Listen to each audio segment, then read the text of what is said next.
What's going on, everyone? It's Jack from whatculture.com, and I don't know about you, but I'm incredibly excited because it's only a few days until King Ross makes his glorious return from the Euros. And who would have thought he's on his way back before England are? England didn't get knocked out. I don't know why I'm turning this into a football show. Let's go. Let's do all the WTF moments from this week's WWE Raw. Bang! First up, we got something quite unusual for Raw. We got a cold open, my favourite of opens. Brr, that open is chilly. What am I doing? It started early already. Dean Ambrose arrived at the arena in a taxi, got out, paid his fare. The driver started to pull away and then he went, no, wait. Got his title out the back seat. That was a hilarious moment.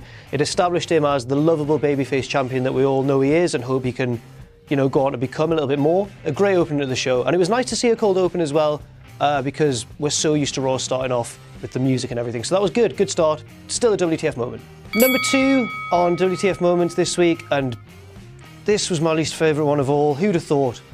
I sit down at my desk ready to watch Raw, the camera pans across the crowd, and the first sign that flies into view, King Ross section. This is a thankless job, this. Next up, another sign in the crowd. This one said, Roman enjoys soccer. Roman Reigns, obviously not very popular with a large section of the WWE universe. This particular fan thought that enjoying football, as we call it, is a bad thing, so he said Roman enjoys soccer. I enjoy football, King Ross enjoys football, everyone enjoys football, and you know what, if Roman enjoys it, I might not be a fan anymore. Roman Reigns got annoyed at the crowd. They were booing him and saying he can't wrestle, and normally Roman brushes them off, he's the bigger man. This time it was a very confusing moment because we're so used to him being the cool guy, and he turned around and went, all of you guys booing, just sit down and phone up the beers and all that. It was very uncool. You've got to feel for Roman, he's not as bad as he's made out to be, it's just the booking that's pushed him in the wrong direction. But this was a WTF moment because we're not used to seeing him lose his cool quite so much, so take a chill pill, Roman. Next up, Shane McMahon with the joke of the week. It was so funny because, Stephanie wasn't there. So then the wrestlers were like, what does Stephanie think? And Shane was like, well, what do you think, Stephanie? As though there was a person there. It was dad jokes 101. It was absolute dad jokes. Please don't do that anymore, Shane. You're better than that. You're much better than that. Next up, we had the first match of the night, Sami Zayn v Kevin Owens. Their eternal feud continues, and it continued all the way backstage where various referees tried to break them up. And then look who it is. It's Finlay. He loves to fight, or in this case, he loves to break up fights between others. And then, our next point, Finlay wasn't enough to break up the fight, so who should come along but Road Dogg? And I can't have been the only person praying for the old shaky knees thing he used to do. You can't see it, but I'm doing it perfectly right now, I promise. I wasn't. Next, who should come out onto the stage but everyone's least favourite authority figure of the last few years? Big John Laurinaitis, and he was wearing maybe the worst suit I've ever seen in my life. And like Teddy Long a few weeks ago, he was written like an idiot. He didn't have any of the authority he once had. He was botching his lines seemingly on purpose. He did a little comedy spot with Shane. It wasn't the best, but it certainly was a WTF moment. So I think I could feel Ross cringing at that, even from across the channel. The English channel, not the YouTube channel, just for you Americans out there.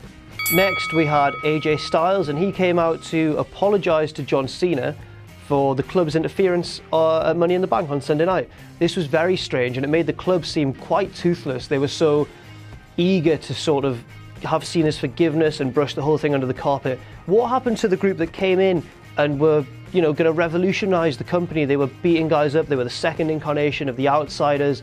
Now they're just sort of mid-carders begging for mercy from John Cena. Really didn't like that one, and it left a bad taste in the mouth. Next up, Ross would have loved this because it's a dick joke. God. John Cena said that AJ Styles was stood there with his club in his hand because the club are his stable, and he was using them as an excuse to get out of trouble. And John Cena meant club as in Willie. Oh, dick jokes. Always a pleasure. And to make matters even worse for AJ Styles and co, Cena got a match with Carl Anderson and he squashed him. Anderson got absolutely no offense in at all. Cena was running him ragged around the ring, slamming him down, and Anderson only avoided defeat because Gallows and AJ interfered to save his behind. This, just for anyone who isn't aware, is the same Carl Anderson who was known as Machine Gun Anderson in New Japan. He was one of the breakout single stars of the 2014 G1 Climax, I want to say. And he was putting on some fantastic singles matches and proving that he's not just a tag wrestler. Now that he's moved to WWE, he's very much a mid-carder and a tag team specialist and not portrayed as a guy who can hold his own in singles competition at all. So that's very disappointing to hear. Again, this is one of those moments that Ross wouldn't have put in because he doesn't know anything about wrestling outside of WWE. I don't know if you know this, but he actually once included the fact that Summer Rae dropped a grape. Dropped a grape? Are you actually serious, Ross? Honestly, I don't know. This next moment concerns Natalia's heel turn at Money in the Bank. She beat down Becky Lynch, but then we weren't sure if she'd gone fully heel because as she left the ring, she was visibly crying. And then on Raw, she just mercilessly beat down Becky Lynch without any remorse. She wasn't crying at all. She's now fully heel, and it was a bit of a character inconsistency. And, you know, because I'm a man of substance, I'm going to make that a WTF moment. No grapes here. No grapes at all. Now, this, of course, was a night of big returns for injured superstars that we haven't seen for a while. And, you know, I was banking on Bray Wyatt's return at least to be a surprise one. The lights would go down, they'd come back up, and the Wyatt family were in the ring, and everyone's like, what's going on? Instead, it was announced in vignette form, which really took the sting out of it. Instead of that big pop, you had the announce team, Michael Cole, Saxton, and JBL going, oh, the Wyatts are scary, aren't they? Well, no, they're not anymore. Not now you've done that. They're not scary at all. WTF. Dana Brooke botches her interference because in Charlotte's title match with Paige, Paige had the match won, she hit the Rampage, she made the cover, and then Dana was supposed to pull Charlotte's foot onto the rope and then hide, so the referee didn't see it. Instead, she kind of couldn't get Charlotte's leg up onto the rope and just held it against the rope instead. And then the referee I'm so angry I can't even focus. Then the referee turned round and saw that Dana was cradling Charlotte's foot against the ropes and didn't call for the DQ. He just went, oh yeah, foot on the ropes, fine. Worst referee of the year, but it was all Dana's fault really, wasn't it? Oh, Dana, come on, you're better than this. Oh my God, maybe my personal favourite moment of the show. Sasha Banks is back, and she marched down to the ring, hit the backcracker, she doesn't call it that, the Banks statement on Charlotte, and just generally was as over as she had been before her absence. She's really one of those enduring characters that doesn't lose popularity as easily as some of the others. But because it was announced out of nowhere and because it popped the crowd, it's one of those positive WTF moments that Ross hates so much. Just another negative though from that segment, why is Paige fine with everything? She was screwed out of a title match there and then suddenly Sasha Banks runs down and Paige is absolutely fine with saying, yep, she's going to be the new champion, I love Sasha Banks. Like, we all love Sasha Banks and we're all excited that she's going to get a title shot, but really, Paige should have shown a bit more fight and a bit more desire. I didn't really like that at all. As if we couldn't telegraph the Wyatt family's return anymore, not only did they have a vignette, they also had a promo backstage before they came out. And Bray had his lantern there, and he did the thing where he goes to blow it out. But this time, for some reason, the lights didn't go out. Normally, the lights all go out in the room, and everything's plunged into darkness. This time, he blew on the lamp, and the lights stayed on, and he walked off, and as you can see there, Rowan and Strowman were just left to stand there awkwardly, and I'd have loved if they just sort of shuffled off like this. Am I out of shot now? No, still in shot. I'm still in shot? Oh, am I out of shot now? Yeah. Okay. But finally, against all odds, the Wyatt family were stood in the ring. The crowd was still hot for them, despite the vignette and despite the promo that really made their return obvious and not really a fun surprise. They were there, everyone was excited to see them. Bray even said, "Did you miss me?" Everyone cheered. And then the New Day came out and stole all the heat from them. I think this is a really curious decision to have the New Day feud with the Wyatts.